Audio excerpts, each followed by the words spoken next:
And we are live. I just watched Emma Grede do something that most business coaches won't do. She publicly valued someone else's business, challenged their assumptions about investment, and coached them through rethinking their entire growth strategy, all in real time, on camera with thousands of people watching. And here's what really struck me and why we're talking about it. Emma wasn't just selling anything. She was demonstrating her expertise, showing exactly how investors think, how they evaluate businesses, and what founders need to understand before they're ready to raise capital. For nurse practitioners building cosmetic businesses, this conversation is an MBA Masterclass, not in gossip or media, but in how to think like an investor about your own business.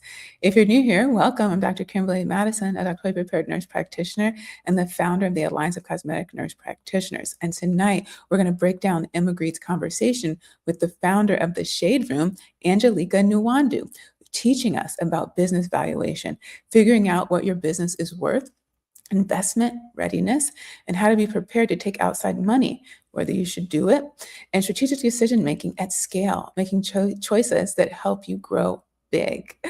Okay, welcome TikTok, Instagram. Oh, let's get Instagram in here. I'm streaming right now on YouTube, LinkedIn, Instagram, TikTok, the usual suspects. Let's get Instagram off.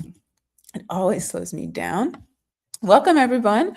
When you come in, let me know what city you're joining us from. And if you had a chance to watch Emma Grede's video this week, she just dropped it yesterday with the founder of the Shade Room. If you subscribe to the Shade Room, put shade in the comments. We'll start with our devotional, and then we're going to get into Emma Grede's masterclass. The last time I went live, I think was 2 weeks with you guys. I'm actually doing a little batch content tonight. So first we'll do this episode, and then I'll do everything else on YouTube. Okay. Nothing about your life is random. You are on the path of my choosing. There's no randomness about your life. Here and now comprise the coordinates of your daily life. Most people let their moments slip through their fingers, half-lived. They avoid the present by worrying about the future or longing for a better time and place. They forget that they are creatures who are subject to the limitations of time and space. They forget their creator, who walks with them only in the present. Every moment is alive with my glorious presence to those whose hearts are intimately connected with mine. As you give yourself more and more to a life of constant communication with me, you will find that you simply have no time for worry. Thus, you are free to let my spirit direct your steps, enabling you to walk along the path of peace. Our first scripture is Luke chapter 12, verse 25 through 26. Who of you by worrying can add a single hour to his life? Since you cannot do this very little thing, why do you worry about the rest? And then Jude, verses 24 through 25. To him who is able to keep you from falling and to present you before his glorious presence without fault and with great joy, to the only God, our Savior, be glory, majesty, power, and authority through Jesus Christ our Lord, before all ages, now and forever. Amen. This is from Jesus Calling for Medical Professionals by Sarah Young. We always do prayer or devotional at the top of these videos. So, like I said, tonight we're getting into that masterclass that Emma dropped yesterday. The 3 things that we're going to cover. First, we're going to examine how Emma evaluates businesses, the very specific questions that she asks, the frameworks that she uses, and what this tells us about how investors think. If you've never planned to raise money, understanding how investors value businesses will change how you build yours. Second, we're going to analyze her coaching style, how she uses her platform to add value, how she challenges assumptions while building people up, and what this teaches us about mentorship. This is high-level strategic thinking made accessible. And third, we're going to extract lessons for nurse practitioners, what Angelica's journey from $75 per ad to building a profitable media empire teaches us about bootstrapping, building a business without outside investors, financial discipline, and knowing when the rules that got you here won't get you where you want to be. By the end of this video, you'll understand how to think about your business the way an investor would, what investment readiness actually requires, and why Emma's approach to this conversation is a masterclass in adding value through expertise. Now, we're talking about the Shade Room, the founder, Angelica. She sat with Emma Grede yesterday, and now we're going to break down that video. If you're over here TikTok, share my video with someone. If you can do that on these other platforms, Instagram, YouTube, LinkedIn, share this with someone who's ready to increase their confidence when it comes to financial literacy. So let me set the stage. We have Emma Grede. She's the co-founder and CEO of Good American. She's the founding partner of Skims, an investor and someone who's built multi-million-dollar brands. She sits down with Angelica Nwandu, founder of The Shade Room. Good American, it's a clothing brand with Khloe Kardashian. Skims, Kim Kardashian. And Angelica, The Shade Room, she's been around for over a decade now. Now, for context, The Shade Room is a media platform that 88% of Black adults on Instagram follow. That is an extraordinary reach. The ability to get your message to a very specific audience. Angelica built this entirely bootstrap, like many of you are doing with your business, meaning she didn't take outside investor money. She's been profitable, making more money than she spends since 2015. She has 40 employees, and she's never raised significant capital, never taken large amounts of money from investors.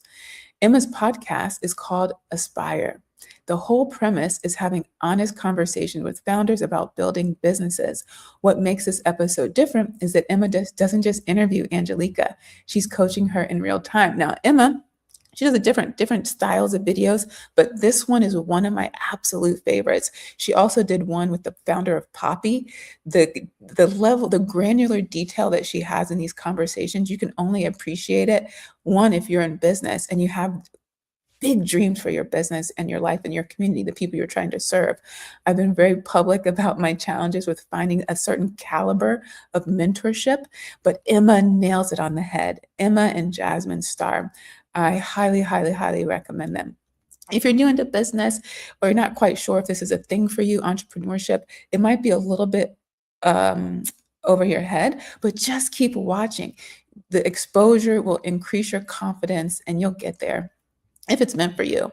Now, this episode matters for nurse practitioners building cosmetic businesses because most of us are only taught clinical skills. Clinical skills do not transfer into business success. We learn how to assess patients, perform procedures, manage complications, but we're not taught how to think about our business assets, things that have value and can be sold or invested in. We're not taught how investors evaluate opportunities. NP-led businesses are opportunities. We're not taught about how to makes a business investable, ready for someone to put money into it, to invest in our dream. So when Emma walks through exactly how she's thinking about Angelica's business, what she sees as strengths, where she sees gaps, and what she'd want to know before investing her own money, she's essentially giving a free MBA level masterclass in business evaluation. It's not theory, this is real. A real founder building a real business, getting real feedback from someone who invests in businesses for a living.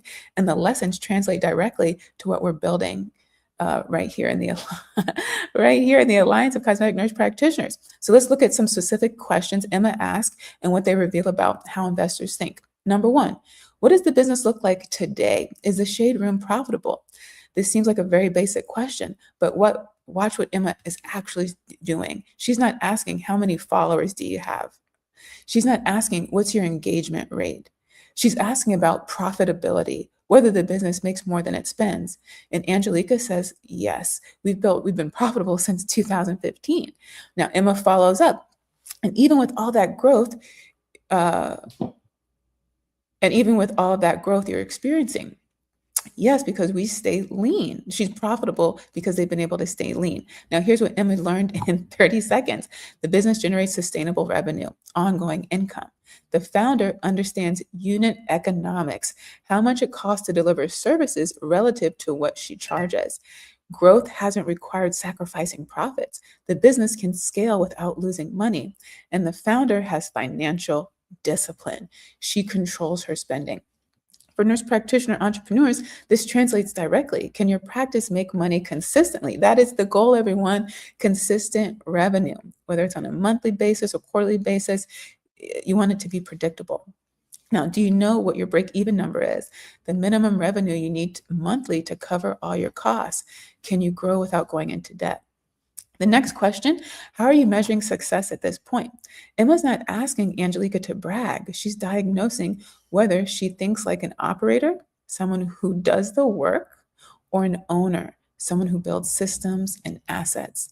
Now, most nurse practitioners know what it's like to be an operator, the busy bee, the person doing the work.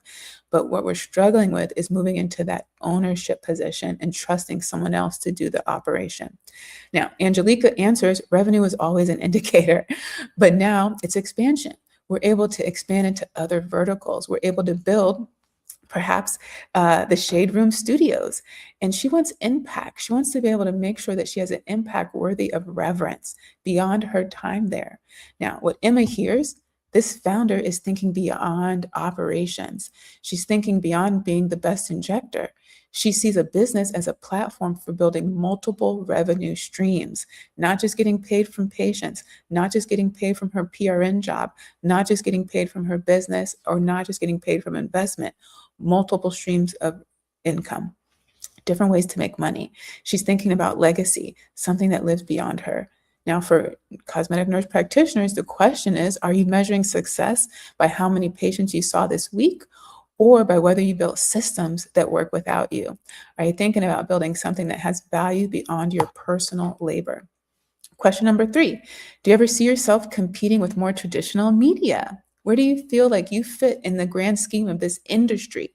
Not just the role, not just being the best injector, that's a job, that's a title. What about the industry? How much of that do you understand? Same like being a nurse. You signed up because you wanted to take care of people, but now you're part of a much bigger industry they didn't learn about in school. Now, do you ever see yourself competing with more traditional media? The question, it reveals whether Angelica understands her competitive position, where she stands relative to other people in her industry. Now, Angelica named TMZ as a competitor. She knows exactly where she fits in the market. She has studied the market, the specific audience or customer group that you serve. Now, Emma's learning. This founder knows her industry. She's not delusional about competition. She's realistic.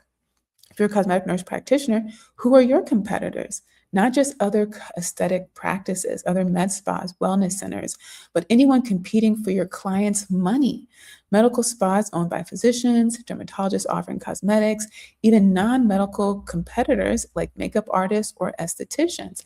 And the other thing I like about this question is it positions Angelica or you to be a key person of authority on the topic, on the industry. So even outside of your clients who pay you directly, another brand or business might be willing to give you an opportunity to be part of their team, on their advisory board, to help author a book, on a stage, at a conference, in a think tank, at a mastermind. So when you demonstrate your value, other brands and businesses are willing to invest in that. Not just the thing that you do, but the value that you can offer. Remember, I told you before, the people who get paid to think are the people who get paid the most. Question number 4, what does your executive suite look like? Now, this is Emma diagnosing whether Angelica has built a team or if she's still a solo operator. It's okay to be that way in the beginning. Just know that the goal and the steps that you're taking every day are to get you out of that position. Otherwise, why did you leave where you came from? Now you're buying the job. The goal is not to buy the job. The goal is to work yourself out of a job. Only show up when you want to. Now, Angelica lists VP of development, head of revenue. These are the people on her team. Head of content, HR director. She has someone else managing her staff. Directors of sales, because that is a full-time job. And she's hiring a chief business officer. What Emma hears, this founder is building infrastructure, the foundational systems and team that allow a business to grow. She's delegating, handing off work to others. She's creating roles for strategic thinking, not just execution. Because if your hand is in 10 pots, it's diluted. What you're able to put out, it's diluted. Now, if you're a cosmetic nurse practitioner, entrepreneur, have you hired anyone? Do you have systems that work without you? Can your practice generate revenue when you're on PTO? Now, the pattern that Emma's looking for across all these questions, Emma's evaluating 5 things. Put 5 in the comments if this is meaning anything to you. 1, financial discipline. Does the founder control spending and understand profit? Number 2, strategic thinking. Can the founder see beyond today's operations? Which is employees tend to only think about the day to day, from one day to the next, one paycheck to the next. Number three, market awareness. Does this founder understand their competitive position as a nurse practitioner? Do you understand the value that you're bringing to the market? Number four, team building. Have they moved beyond solo operation, being self-employed from that self-employed quadrant? And scalability. Can this business grow without the founder doing everything? Because if you're central to the success of the business, then it's not going to be successful to anyone else. Now, these 5 factors determine investment readiness, whether a business is prepared for outside capital. Before we continue, let me know if you're finding any value in this MBA Masterclass. Hit subscribe and turn on the notifications. I break down business strategy, financial literacy, and what it actually takes to build sustainable cosmetic businesses every Tuesday at 11 a.m. Central Time on YouTube and LinkedIn. It's not motivational content about following your dreams. This is systems analysis, examining how successful businesses actually work and what we learn from founders who've built at scale. Systems analysis, that's what you're going to learn in your DMP program. If you're serious about moving from operator to owner, this channel's for you. Now, let's talk about it. We're talking about this because a lot of people are going into cosmetics. Why are we going into cosmetics at such a high rate? Because a lot of people are burnt out and they think cosmetics is going to be a solution to their burnout and earn high revenue. Now, the truth is, when you ask someone, they're going to say they want to help people, they want to help them feel their best, and that they're passionate about the skin. And those things might be true, but I also think you got into it because you wanted to make some money. So why not talk about the money? Okay. So that's what we're doing. And we started this conversation on financial literacy for cosmetic NPs, which in nursing, those nurses and NPs who go into cosmetics of all the specialties are the most entrepreneurial. Now, you can find an NP who has a business in every specialty, in and outside of nursing. But within nursing of all the specialties, those NPs and nurses coming in have thought, at least most of them have considered the idea of having their own business. And if they haven't, once they find the struggle of getting hired without experience, cosmetic experience, not nursing experience. Remember, they don't care about your nursing experience. They want 2 years of cosmetic experience. Then they do start to think, okay, maybe I should open my own place since someone will hire me. So that's why having these conversations with NPs who specialize in cosmetics and entrepreneurship is so valuable, because you guys have already come over. You already understand the value of business and entrepreneurship. So you're the easiest to have these conversations with when it comes to understanding financial literacy in business. Whether you have your own business or you work for someone who has a business, you're either the employee or you're the owner. So this conversation is literally for everyone. And once you get in cosmetics, you start to see how much of the business and the sales is actually part of your job, and you're coming in unprepared. And that's hurting both you and your confidence and what you're able to deliver, and also the person who's hired you, who needs your help. They need a team who understands sales, not just how to take care of the patient. And it's when you get into cosmetics that this becomes very apparent. So let's talk about challenging assumptions. Angelica. Oh, let me say hello, everyone. Stephanie, Stephanie is a cheerleader. She is always here. My mom is here, Thelma, Shamir. Hi, everyone. Thank you so much for being here. YouTube, Instagram, TikTok, LinkedIn. Thank you. Let's talk about assumptions. Now, Angelica says that her philosophy for 12 years was, could she build through partnerships without equity investment? Did she believe that that was even possible? Now, most coaches would say, sure, anything's possible, or, well, it depends. Now, Emma doesn't do that. She says, I think it heavily depends on your ambition. Then she pauses and she says this: if I were you, I'd be sitting here thinking, am I the next BET? Am I the next Essence? I'm going to have a TV channel, a book imprint, a podcast network, film studios. I'm going to be like Tyler Perry, like Oprah Winfrey. What did Emma do? She named the ambition. She articulated what Angelica might be afraid to say out loud. She raised the ceiling. She showed Angelica that her current thinking might be too small. This is what a coach does for you. She used comparison strategically. She didn't say you should be like Oprah. She said you could be like Oprah. She made it permission-based. She gave Angelica permission to think bigger. She didn't give Angelica anything. She showed Angelica what she already possesses and how to execute, how to deploy what she already has, whether it's her knowledge, her team, her resources, her relationships, her reputation. That's what coaching does. A lot of MPs in entrepreneurship, a lot of you are asking about coaching. And honestly, if you're a parent, a mentor, a counselor, you need to tell more people about coaching. One of the reasons people don't know about it because we don't tell them about it. School is one pathway, and school is a lot of theory. It's not a lot of action. And business owners in particular want to take action to get things done. One of those things is making money. Okay, the reframe. Ownership versus majority ownership. This was my favorite part of the whole conversation. Angelica reveals that she bought back equity. This is ownership stake from her early investor because the culture is really big on in the Black community. If you build something, we want you to hold that thing forever. This is the collective think. This is the way collectively we think. If we hear that you sold your business because of that lack of financial literacy, that we don't understand the value in selling something, we will immediately say they sold out, right? That's what she's talking about. The culture is really big on ownership. And there was criticism about having outside investors because outside investors tend to not understand the mission and the culture, and they change things. And people don't like change. Now, Emma responds, there's a difference between ownership, and this is the most valuable line in how Emma distinguishes herself at the level that she's at when it comes to wealth and even success.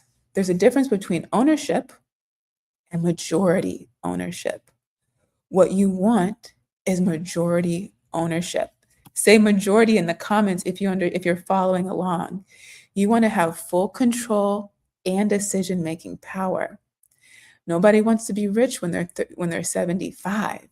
You're doing a lot of work. If taking money into business allows you to take some money off the table and gives you capital to grow and be competitive in big leagues, why wouldn't you take that opportunity?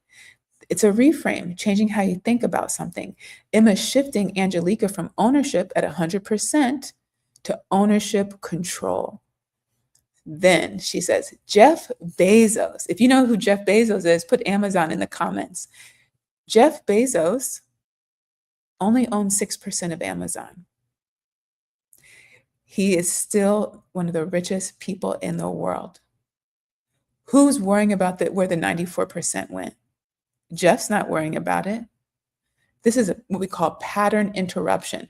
This is when we change the way that someone's existing thoughts. Emma's showing that the scarcity mindset, believing that there's not enough to go around, and that's cosmetics for you, around ownership is limiting. Now, let's talk about contextualizing investment.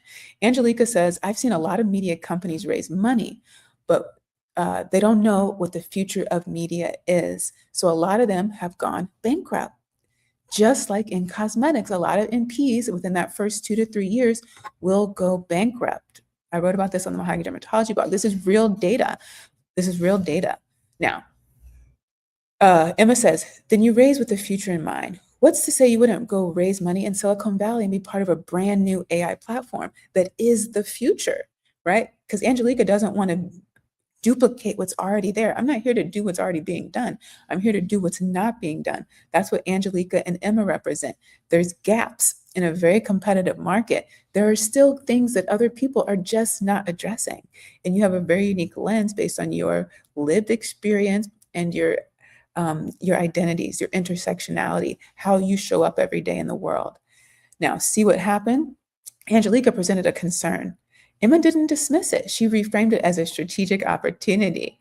Not all cash is created equal. Emma says, you're trying to see into the future and understand what's next. So go to those people who are building the future and figure out if they see something in you that can bolt on to what they're doing. This is high-level strategic thinking made accessible. Emma's teaching Angelica and us that investment isn't just about money. It's about strategic partnerships that open doors you can't open alone. Speaking of partnerships, that's why I'm so excited to be heading to Tampa for the #1 business conference for nurses in business, nurses making business moves in Tampa, Florida in March with the Farah Laurent, Dr. Danielle McCamey. We're coming together, just like Emma said, strategic partnership. Now, let's talk about limiting beliefs. Emma says we have to shift that misconception because it's unhelpful. And actually, it's not allowing a business like yours that serves the culture to be competitive and hit the big leagues. Emma's very direct, right? She's not sugarcoating any of this. She says that your belief system is holding you back. How many of you know that your belief system is holding you back? We can't obsess with control because 100% of nothing is still nothing, right? It's a hard truth delivered directly. But notice Emma's tone throughout. She's not condescending or acting superior. She's challenging while building up. She's tough and encouraging at the same time. Now, what does this teach us about coaching, especially if you're new, you've never done it before? One is pattern recognition, seeing what's holding someone back, right? That's what I did for the last 5 years, studying NPs in dermatology and in entrepreneurship, clear patterns. Permission giving, helping people think beyond where they are right now, what they've been told, what they see. Reframing, changing how someone sees their situation. You're not just an owner, you're not just an operator, or even just an owner. You're a visionary, you're a leader, you're a thought leader. You're in a position to shift the way the market moves. Strategic push, challenging your assumptions with an alternative perspective. Have you ever thought about doing this? And then truth telling, being honest even when it's not comfortable. Now, for most NPs who coach other NPs like myself or who work with business coaches, this shows you what good coaching looks like. Emma is nailing it. It's not cheerleading. It's strategic thinking made very accessible. Now, I want to hear from you. What's a limiting belief, something that holds you back, that's keeping you from thinking bigger about yourself and your future? Is it that you can't hire anyone until you make more money? That you can't raise your prices because people won't pay? Is it I have to do everything myself to maintain quality? Let me know in the comments. We're going to break one of those beliefs tonight. Let me know what you're thinking over there, TikTok. Thanks for being here, everyone. Okay, so let's extract some very specific lessons from this conversation that apply directly to building aesthetic businesses. Number one, bootstrapping teaches financial discipline, but it has limits. Angelica built the Shade Room from $0. First ad deal, she spent $75. She grew to profitability by having 40 employees, and she never raised significant capital. This taught her to be lean. This is when you control your costs and spend very carefully. She says she's frugal and that she's been that way her whole life. However, having access to being a high income earner as a nurse practitioner, having a business in a specialty like cosmetics that has the potential to bring in high revenue, you can't assume that just because you'll have access to those numbers that you're going to know what to do with them if you don't have that financial literacy. And the first place to start is your childhood. What is your relationship with money? How has it been shaped? Because the way you do one thing is the way you do everything. Now, Angelica, she had to listen to her own self-awareness. I think I'm at a place now where it's time to spend. The lean approach gets you far, but at some point you have to really invest in the next level. And for you, that might be your business, it might be your knowledge, but you have to have some skin in the game. For NPs, this is critical. The skills that you get to that 100K in revenue is not going to get you to the 500K. The things and the people that get you to your first million aren't going to get you to your next million. The systems that work when you're solo won't work when you need a team. Bootstrapping is powerful. It forces you to understand your numbers, control spending, and build sustainably. But if your ambition requires infrastructure, that means a team, technology, and systems, at some point you need capital, you need money. The question isn't, should I ever take money? The question is, when does my ambition require resources I don't currently have? Number two, knowing your numbers with precision. Angelica can answer every financial question instantly. Are you profitable? Yes, since 2015. Even with growth? Yes, we stay lean. What's your team size? 40 employees. What's your equity stake? I bought back 93%. This isn't a casual knowledge. This is financial intimacy, deep understanding of your business finances. We did a whole 6-week series on financial intimacy at the Alliance of Cosmetic Nurse Practitioners because as our founders grow their business, they need to understand their relationship with money. If they don't want to price themselves out the market, if they don't want to chase individual one-on-one sales, and if they don't want to keep putting money on the table because they don't believe that they're worth charging what it is they're actually delivering, which is a transformation for their client. So if you're an NP and you're building your cosmetic business, you must know your monthly break-even point. You must know your profit margin, how much of each dollar you keep after your expenses. How much does it cost you to acquire clients, right? How much does it cost you to get that new patient in the door? And what's the lifetime value? How much each patient spends over time? And the cash flow, money coming in versus money going out. If you can't answer these questions immediately, you're not ready for investment, but you're in the right place just by being here. More importantly, you're flying blind in your business, and that can stop tonight. Number 3, build for business you want, not the one you have. Just like your relationship, right? Okay, Emma asked about Angelica's executive suite. Angelica's hiring a chief business officer, someone to handle high-level business strategy for a 40-person company. Some people would say that's too much overhead, unnecessary costs for a 40-person team. But Angelica's not building for 40 people. She's building infrastructure for the company she wants to become. It's just like our relationships. We have to become the person we want to be with. For NPs, if you're hiring for today or for 2 years from now, are you building a system for your current patient volume or for the capacity you want to reach? That's why even now, even though you don't have a large clientele, even though you don't have a large following, you want to spend the time you have now, since you don't have those people, is building your systems, putting in your SOPs, because when you're ready to hire and your volume is much higher, your game's already going to be going. You're going to have time to slow down and stop. And you want to sell confidence to that team who you're hiring.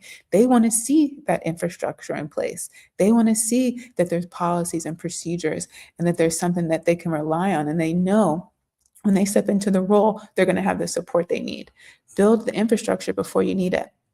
Lesson number 4, your network is strategic capital. Emma said, do you know everyone in your world? Have you made them your friends? Angelica names her competitors as advisors. She knows Rich Dennis from Essence. She knows Davio from Revolt TV. They have conversations and they want to partner. This is strategic networking, building relationships that create business opportunities. This is finding ways to keep each other in business. If you're a cosmetic nurse practitioner entrepreneur, who are your established practitioners in your area? Who's doing what you want to do? Have you reached out not to compete, but to learn? Your network is your unfair advantage. People who've built what you're building can show you shortcuts, warn you about pitfalls, and open doors you can't open alone. Angelica turns potential competitors into collaborators, and you know that's my whole philosophy in business. Lesson number 5, impact requires infrastructure. Angelica said that she wants an impact worthy of reverence. Right now, the Shade Room doesn't have that reverence. In fact, there were a lot of comments speaking to that specifically. Now, that's powerful, but Emma pushes to build what you're describing, TV channels, film studios, festivals. You need money. And the truth is, you can have impact at any revenue level, but scaled impact, helping more people in more ways, more sustainably, it requires infrastructure, and infrastructure requires investment. Now, if you're a cosmetic nurse practitioner, entrepreneur, and your vision is to train the next generation of aesthetic NPs, build a practice that has 20 or more people, create educational content that reaches millions, and develop new treatment programs that change standards of care globally, then you need infrastructure. And at some point, you're going to need capital. That's money.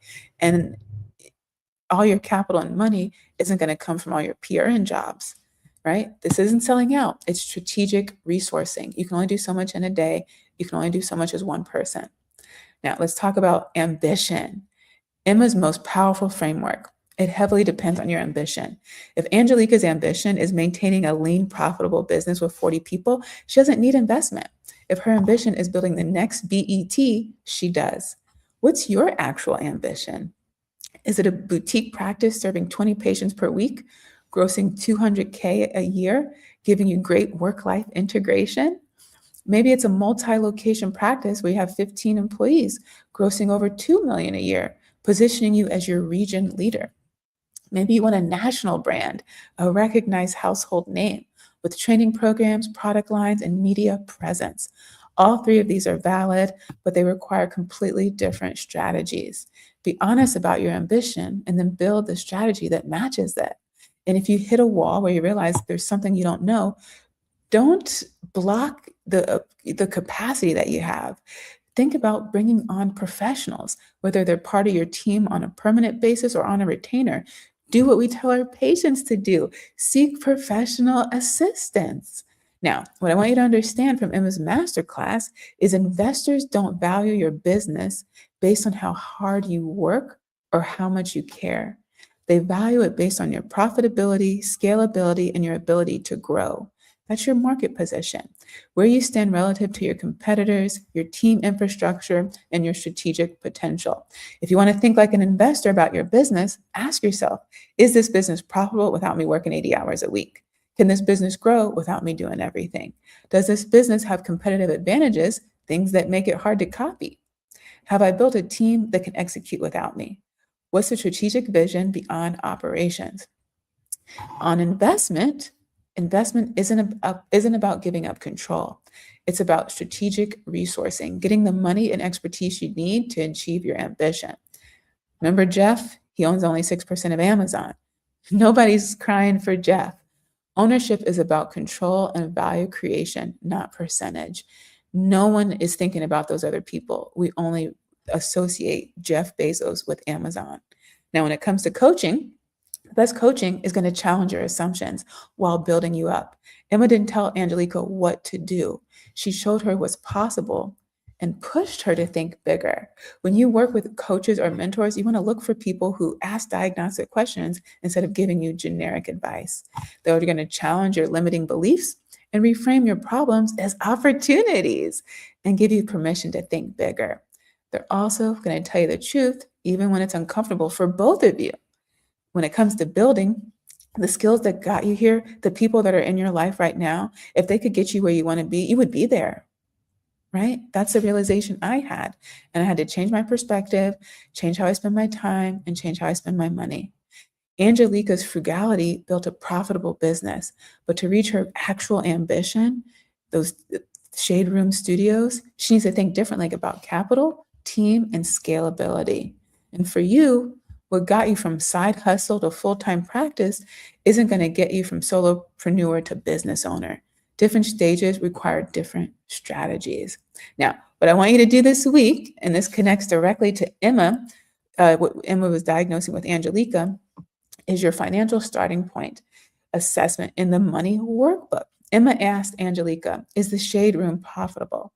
Angelica answered immediately, yes, since 2015. That's over a decade. Can you answer that question about your business right now, or even your personal finances? Maybe you're not even ready to open your own business, but when it comes to your personal finances, are you saving and investing more than you're bringing in? Now, or than last year. Maybe you only started with $50 every 2 weeks. Are you saving and putting away more than you did last year? So can you answer that question about your business or your life right now? Not with I think so or probably, but with actual numbers. This is the financial starting point assessment that you're going to find in the Money Workbook for Cosmetic and Peas on page 8. It's about 10 minutes to complete. It's in the Mahogany Dermatology Nursing bookstore.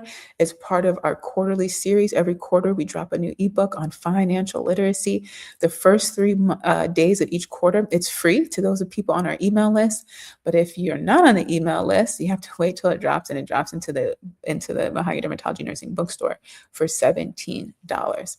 So you're going to go to page 8 of the Money Workbook. You're going to set your timer to 10 minutes, all right? I'm promising you, it won't take more than 10 minutes of your time. And isn't your future worth 10 minutes of your time? So you're going to look at your assets. This is what you own, minus your liabilities. This is what you owe. This tells you your actual financial position. Then you're going to see the cash flow. This is your money in versus money out over the last 3 months. This reveals if you have a revenue problem, not making enough, or a spending problem, spending too much. Now, with the holidays just passing, that might be skewed a little bit. So you'll have to look at the calendar and decide what's a good 3 months for you to look at. Now, your break-even number, add all your bills, fixed costs, plus your usage bills. These are the things that vary every month. This is the minimum that you must generate every month to keep your business or your life running without stress. When Emma asks, are you profitable? She's really asking, do you know your numbers with precision? Can you answer financial questions immediately? And have you done the work to understand your business fundamentals? Most cosmetic NP entrepreneurs can't answer these questions because we weren't taught it at home. We weren't taught it in nursing school, and we're definitely not taught it by our employer. It's not part of any onboarding modules I've ever seen. And that means that you're not ready for investment. But you know what? If you own a cosmetic business, you should make it part of the onboarding modules for your team. That will relieve half of your problems. Now, not because your business isn't good enough, but because you don't have the financial clarity. Now, the truth is, you cannot think like an investor about your business if you don't know these 3 numbers. The Money Workbook walks you through this step by step, plus it gives you the 6 foundation accounts every NP entrepreneur needs, the tax preparation fundamentals, so you're ready for Q1 tax season, that's coming around really quickly, and the usage bills cash framework Emma would use to evaluate your spending, created by Tiffany Aliche, the budgetista. In there, you're going to see the break-even calculator, and then you consider that your first benchmark, first milestone, before you might turn a profit, is can you at least break even? Can you bring in enough to operate the business? So then your check from your full-time job isn't covering all your business operations or even your payroll. And then you'll also see your 12-week implementation plan, because you have a busy life, you have a full-time life with a full-time job, and you're trying to build your business on the side. And you need time to do that. So we just break it down 1 week at a time, do a little bit over time. And in 12 weeks, you're going to get much further than if you don't take any action at all. Just think about the last 12 weeks. We're already in February. Now, for the first 3 days, like I said, if you're on our email list, Emma Grede Dermatology blog, then you will be the first you'll get free access to our quarterly ebook every quarter. Other than that, you can head over to the bookstore and you can get your purchase. You can download your copy today. Do the assessment this week, then you'll know if you're investment ready or what infrastructure you need to build first. And if you want to talk about it, let me know in the DMs. Now, if you've already completed that assessment and you realize you don't know your numbers with the same precision Emma would expect, that's exactly why we created this workbook. And on page 8, you'll find the complete assessment. I hope you found this conversation helpful and a sneak peek into what conversations are happening at other tables, right? And the one with Emma and a lot of her episodes, they're not just an interview. It's a public coaching session in business valuation, strategic thinking, and what investment readiness actually requires. For cosmetic nurse practitioner entrepreneurs building a business, the lessons are clear. You have to know your numbers. You have to build infrastructure before you need it. And understanding your competitive advantage is going to be key. But you have to be honest about your ambition. What is it you really want to do? If nothing was holding you back, what would you really build? And recognize that the strategies that got you here aren't going to get you where you want to be. Investment isn't the goal. It's not the money. Strategic growth is, because that gives you power and position, just like Emma's doing right now, to bring forward a voice, a conversation, and information that we need, right? Especially as nurse practitioners, because I know you didn't work that hard to not be happy, to not be satisfied with where you are. And I want to see you live the life that you work so hard for. That's all Emma was doing. She's having a conversation and bringing awareness to something that we don't typically get exposure to, so that the outcomes that we are experiencing right now can be shifted and changed and hopefully reduced, and that you're in a position to deploy the information. You already have all this at your disposal. You just don't know how to use it. And hopefully in this conversation, you've learned how to use it and have a better understanding of why this conversation is just as important as all those certifications and all those CEs, if not more so. So thank you for being here. Instagram, LinkedIn, TikTok, Instagram. I think I said everybody. YouTube. Remember, so this is batch content. I'm going to actually go over to YouTube, do one more video. I always record live. If you're subscribed, you'll always be notified the minute I go live, and I can answer your questions in real time. You don't have to wait for an email or to schedule an appointment with me. I'll answer your question directly and free. You can shape the way this conversation goes. All these conversations, all the resources that we provide at the Alliance of Cosmetic Nurse Practitioners, Emma Grede Dermatology, at the Melana Initiative, these are based on our conversations with you on what the data shows when it comes to the nursing industry, both professional and personally. These are the gaps that aren't being addressed in school. These are gaps that aren't being addressed in our industry. And because most people don't understand nursing, it's going to take a nurse to help other nurses get where we want to be. Thank you all for being here. Thanks, TikTok. You're the best. I completely forgot. So we looked at the data for the last 5 years, and we saw these patterns when it comes to cosmetics and what NPs actually think they're signing up for when they get into cosmetics. and there's a huge gap, right? That bankruptcy, burnout, or just losing passion for it altogether because it turns out it wasn't what you thought it was going to be. That is one of the reasons I wrote Nursing Aesthetics, an introductory guide for nurse practitioners and entrepreneurs. So you can just see what it's about the industry. It's not just about Botox and filler. Nobody ever shut down their business because they didn't have enough CEs or enough certifications. It's because they didn't understand the industry and they didn't have enough sales, right? So that's what we really specialize in over here. I wrote that book so that you can evaluate. You say, I want to get into cosmetics. Everyone's like, go take a Botox and filler course. There's so many of them. How do you decide? We have a scorecard in there. Now you can compare all these courses, get a scorecard, get a score, and figure out which one is going to be the best based on your needs and where you're trying to be. And if you're creating a program for the first time, this gives you a foundation and a reference point, because in nursing, while we might be new to cosmetics because it's not in our foundational courses, we're not new to scopes and standards. We're not new to competencies, and we're not new to ethics. Though that's nursing. And so we take what we have and we apply it to these new areas that we're branching into, whether it's cosmetics or entrepreneurship. So that book gives you a guide. So when 100 people tell you to go take another Botox course and another filler course, it gives you strategic ways to evaluate each course and the person who created that course. You'll know which questions to ask, and you should ask those questions before you give them your $2,000. And if you're creating a course, you should be willing to answer those questions with integrity and transparency. And you can then brag and say, look, this course that I built meets all these competencies and all these scopes and standards that are applied in every area of nursing. So that's one of my favorite parts of the book. I'm giving it away. I'm giving a copy away every single month. Right now, we're in February. We've already given away the January copy to the Glam Lux Society. We met her here on TikTok last month. She was our winner. I announced the February giveaway on Monday. I'll do it at the top of every single month, but tomorrow is the last day. I will give away I'll name the winner tomorrow at 5 p.m. Central Time. That's my time. So if you're watching right now, put love in the comments and you'll be entered automatically. If you want to put in as many entries as possible, then you want to put love on my Instagram, TikTok, YouTube, and LinkedIn, or respond to the email if you're on the email list, and you'll get more entries. Again, I'll announce the February giveaway for Nursing Aesthetics, an introductory guide for nurse practitioners and entrepreneurs, tomorrow at 5 p.m. Central Time on the internet. If you want to enter, put love in the comments. Thank you all for being here. We got one more video that'll be live over on my YouTube channel. Have a good one, everyone. Thanks, TikTok. Bye.